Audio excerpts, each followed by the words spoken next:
"Don't mess up, or you're out, people like you don't last here." The words came sharp and cold from manager Reginald Harrington, slicing through Elijah Grant's first night like a knife through glass.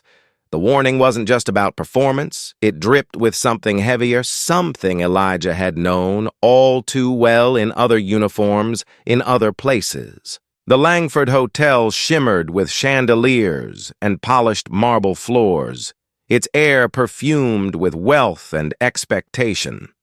For Elijah, stepping into its grand lobby in a crisp new security uniform felt like stepping into a fragile dream. After years of drifting through odd jobs, after nights staring at overdue bills and wondering how to shield his young daughter from hardship, this job felt like a lifeline. But the quiet wasn't safe. It was the kind of quiet before thunder cracks. He caught subtle looks from bellboys, the half-smile of a concierge who sized him up, whispers that followed him like shadows. And now Harrington's words confirmed it. His place here was doubted before he even began. Still, Elijah straightened his back, gripping the flashlight on his belt. Storm or not, he wasn't about to walk away. Not this time. Elijah Grant woke before dawn that morning, as he always did. Old habits from the Army stuck with him. The quiet discipline of early hours, the ritual of lacing his boots slowly, carefully, as though the day's balance depended on it. In the small apartment he shared with his 9-year-old daughter Amara, the kettle whistled softly. He sipped black coffee from a chipped mug, his uniform folded neatly on the chair. The world saw a tall, broad-shouldered man with steady eyes, but Elijah carried scars invisible to most. He had served in places where desert winds howled through tents, and suspicion often weighed more than bullets. He had seen comrades praised for valor, while others men who looked like him were overlooked or discarded. Those memories clung to him like dust reminders that fairness was a fragile promise. Now, as a single father, his mission had narrowed stability, dignity, and a future where Amara could feel safe. Yet the weight of the past pressed close. Every odd job he had taken, construction warehouse shifts, night deliveries, had ended the same way: a polite dismissal or, worse, an unspoken prejudice disguised as downsizing. He wanted peace. He longed for the quiet rhythm of work and home, of evenings spent reading bedtime stories without the gnawing fear of eviction notices. But beneath that yearning, another fire burned. He could not ignore the pattern anymore. When Harrington's words hit him in the lobby, Elijah felt the old battle lines forming. Silence had cost him too much before. This time he would not shrink. He would do his duty with dignity unshaken. The Langford Hotel glittered like a monument to privilege. Tourists and tycoons drifted through its doors, their luggage gleaming, their conversations filled with stock tickers and luxury brands. Elijah moved quietly among them, scanning the lobby with the attentive eyes of a soldier. To him, every corner was a checkpoint, every unfamiliar face a potential risk. It wasn't nerves, it was training. Yet Harrington saw none of that. To the manager, Elijah was an intruder in a pressed uniform, tolerated only until the next mistake. His disdain seeped into every order: fetch that. Stay out of sight. Don't touch the guests' things. Each word was calculated not to instruct, but to belittle. On his second evening shift, Elijah was assigned to the VIP lounge, a hushed place where million-dollar deals were sealed under chandeliers. There he noticed a young woman sitting apart from the chatter. Her hands fluttered in repetitive movements, her gaze fixed on the floor. Sophia Langford. He had been briefed only in passing the owner's daughter, special needs, keep her out of sight. Harrington's words had carried a sneer. Elijah kept his distance, at first observing quietly. He recognized her unease, the way noise rattled her, the way she recoiled from the staff's hurried approaches. He had seen the same raw overwhelm in soldiers who shut down under fire. Slowly, gently, He positioned himself nearby, offering silent presence rather than intrusion. But Harrington noticed. The manager's voice cracked like a whip across the lounge. "Grant, stay away from important guests. You're not equipped for this." Heads turned. Elijah froze, heat rising in his chest. The humiliation was public, deliberate. Guests pretended to sip wine, their eyes darting like they were watching a sideshow. A waiter smirked the kind of smirk that stung worse than any insult. Elijah wanted to swallow it to let it slide. He thought of Amara's smile, of how badly he needed this job. But his silence weighed heavier than the insult itself. He clenched his jaw, lifted his chin, and simply nodded calm on the outside, even as something deep inside him burned. That night, in the staff quarters, whispers spread. Some said Harrington wanted him gone before probation ended. Others claimed Elijah had overstepped, that he didn't know his place. The truth twisted into a shadow, whispered through halls, until it felt like a verdict already delivered. Still, Elijah kept showing up, kept standing tall. But the hotel was no longer just a workplace, it had become a battlefield, where every glance, every assignment, every word was loaded with the weight of judgment. And in the quiet of his room later, Elijah's reflection stared back at him in the mirror, tired, proud, and wary. He heard Harrington's words replaying, "You're not equipped." But deep down, Elijah knew the opposite was true. The storm was only beginning. If you've been following Elijah's struggle, don't forget to like, comment, and subscribe for more stories that shine light on resilience and justice. The days blurred into one another, but the pressure only sharpened. Every shift felt like a test. Elijah was never meant to pass. Harrington made sure of it. "Keep out of sight," the manager repeated. "Don't draw attention." The words were masks for something more sinister. "You don't belong here." Staff, who once offered polite nods, now avoided him altogether. Conversations hushed when he entered the break room. Waiters left him off-duty rosters for team dinners. Even the janitor, who once traded small talk about basketball, began keeping his distance. Elijah felt it all in the silence sometimes. Silence cuts sharper than open insult. He'd walk the polished lobby, shoulders squared, only to sense eyes following.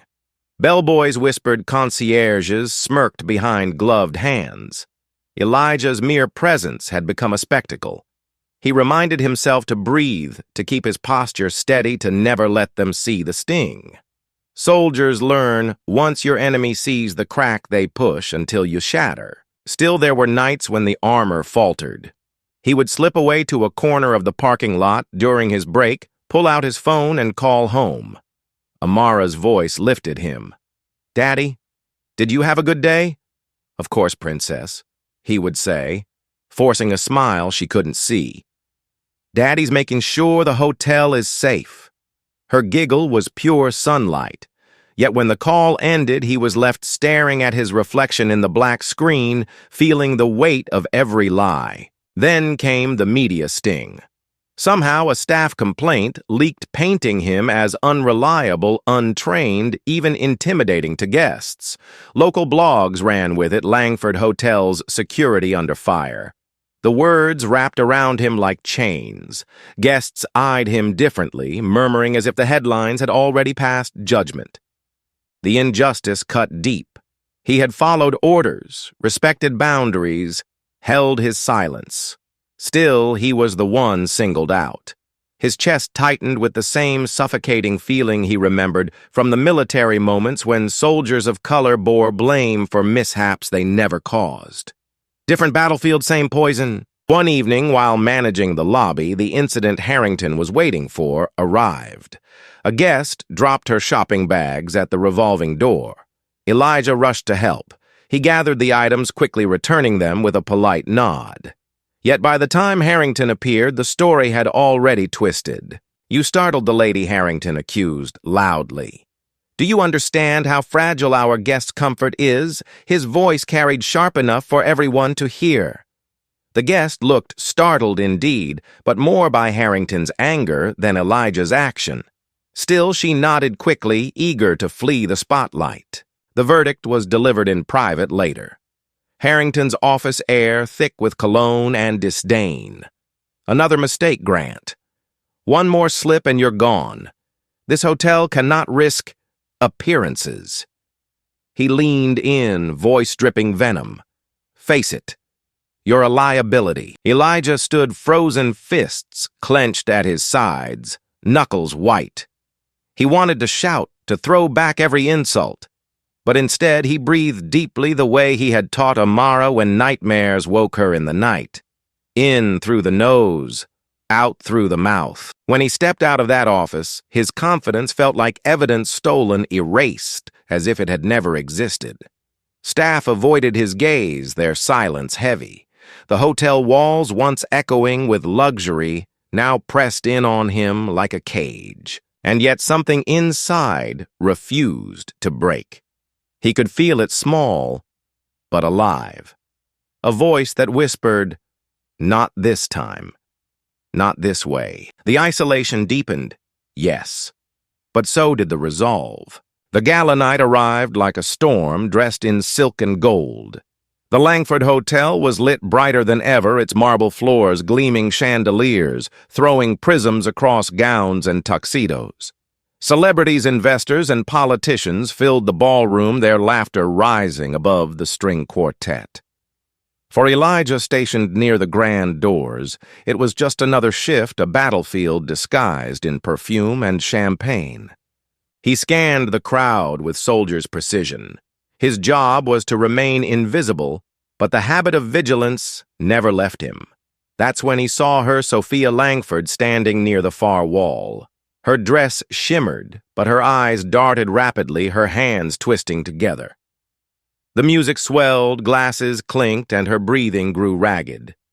Guests swirled around her without noticing their attention, caught by speeches and applause. Elijah recognized the signs. He had seen panic flare up in soldiers under fire, the world closing in until sound became unbearable. Sophia pressed her palms to her ears, her lips moving silently. No staff member approached. Not Harrington, not the servers. No one dared to risk stepping out of line. Elijah's body moved before his mind could weigh the consequences. He crossed the ballroom floor, ignoring Harrington's piercing glare from the corner. Kneeling slightly to meet Sophia's gaze, he spoke not with words, but with his hands. Slow, steady gestures of military sign language, the language he once used to calm frightened comrades in the field. "Safe. You're safe. Breathe. I understand." Her wide eyes locked onto his hands. Her breathing slowed. She mimicked the rhythm he demonstrated in Out Steady. For the first time that evening, calm settled around her, like a fragile shield. She reached for his hand, gripping it tightly, grounding herself. But across the room, Harrington stiffened, like a wolf spotting prey. He stormed toward them, face red with fury. "What do you think you're doing?" He hissed, his voice sharp enough to slice through the music. Guests glanced over, confusion spreading like ripples in a pond. Elijah rose, slowly shielding Sophia, without making it obvious, keeping his posture calm. "She needed help, sir," Elijah said evenly. "I was assisting." Assisting Harrington's sneer dripped poison. "You were interfering. Do you even understand the delicacy of this situation? She's the owner's daughter, not one of your projects." Sophia flinched at the tone, her grip on Elijah's sleeve tightening. He didn't move, didn't waver. "Sir," Elijah said, his voice firm yet measured, "all I did was ensure her safety." Harrington's reply came with venom safety. "You've overstepped every boundary. You're finished." The words struck like a gavel. Within hours, a formal report landed on the owner's desk. Harrington wrote that Elijah had acted beyond his role, caused a scene, endangered a guest's dignity. It was framed with the cold efficiency of a man skilled in covering his prejudice with protocol. The next morning, Elijah was summoned. His suspension was immediate pending review. His badge and uniform were taken.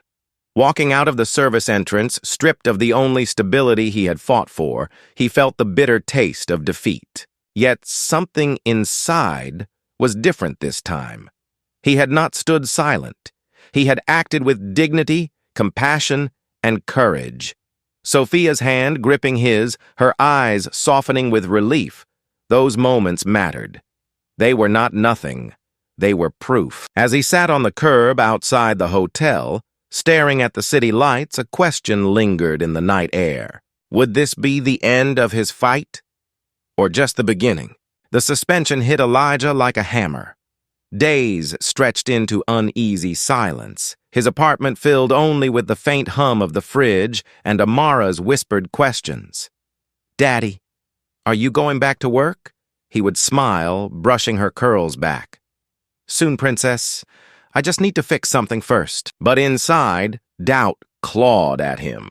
He had stood tall, he had done the right thing, yet the system still bent toward Harrington. Prejudice dressed in policy, bias hidden behind procedure. What Elijah didn't know was that his quiet act of compassion had planted a seed. Sophia, usually so withdrawn, couldn't stop talking about him. Not with words at first, but with gestures, drawings, scribbles in notebooks. She replayed the way Elijah had signed safe with his hands, the calm rhythm of his breathing. For her, it was the first time in months she had felt seen. When her father, Victor Langford, noticed, he asked questions gently, and Sophia found her words halting, but determined. "He helped me." He listened. Victor, billionaire magnate, was a man used to filtered truths, assistants who smoothed over details, managers who reported only what they wanted him to hear. But this was different.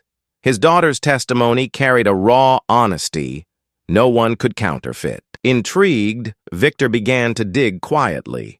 He requested reports, cross-examined staff, and what emerged was a pattern. Harrington's complaints weren't isolated. They were tailored, sharp-edged, consistently aimed at employees who didn't fit his mold. The whispers of bias, once ignored, now formed a chorus when Victor pressed harder. Meanwhile, a spark caught in the outside world. A guest who had seen Elijah sign to Sophia posted a short clip on social media. A security guard showing more grace than the manager, the caption read. The video spread quickly, shared and reshared until it reached thousands. Strangers applauded the nameless guard who showed kindness where others showed indifference. Victor could no longer ignore the dissonance. When Harrington barged into his office with another complaint, Victor silenced him with a raised hand. "I've seen enough, Reginald. Enough of your reports, enough of your poison. My daughter's word carries more weight than all your paperwork combined." Harrington blanched, his arrogance crumbling. But Victor wasn't done. He summoned Elijah. Elijah arrived expecting another blow, his shoulders tense, resignation heavy in his chest. Instead, he was greeted by Victor himself. "My daughter speaks highly of you," Victor said. His voice was calm but deliberate. "She says you listened when no one else did, that you treated her with dignity. Do you understand how rare that is in this place?" Elijah stood silent for a moment, unsure if it was a trap. Then he nodded slowly. "Sir, I only did what was right." Victor studied him, then offered something Elijah hadn't expected: respect. Sometimes the right thing costs us, but it's also what reveals true character. And character, he said, casting a glance toward Harrington, is what this hotel has been missing. Within days, the tide turned. Harrington's record of bias was exposed, his authority dismantled.